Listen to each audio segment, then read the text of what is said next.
बजे पुला में 3 बजे पुला में वेट करबो। हेलो। हाँ हेलो। कहाँ है ये?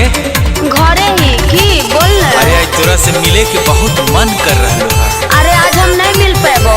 काहे?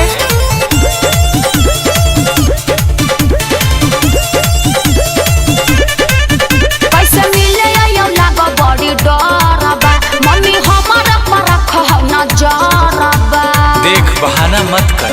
ओहो कैसे मिले आयो लागो बड़ी डरबा, मम्मी हमारे पर रख नजरबा। आगे ढेर दिन भेल आज भेट करबो। छोड़ी 3 बजे पुला में वेट करबो। छोड़ी 3 बजे पुला में वेट करबो। ओहो अरे काहे न समझही। वेट करबो 3 बजे पुला में वेट करबो।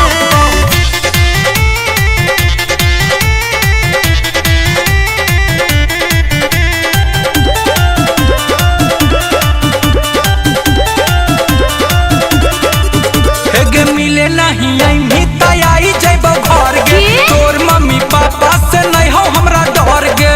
अरे पगला गेली की तू, भूलो से नहीं करी है तो ऐसन गलती, घर में पिटा जाए हम तोरे चलती।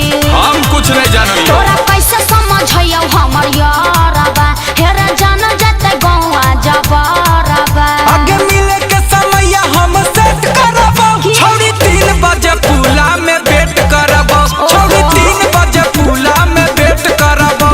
अरे टाइम मिल तो तब ना एबो। 3 बजे पुला में 3 बजे पुला में वेट करबो।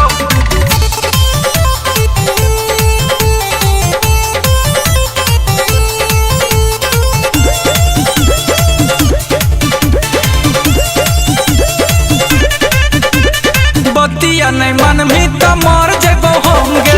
तोरा खातिर हद से गुजार जेबो हम गे।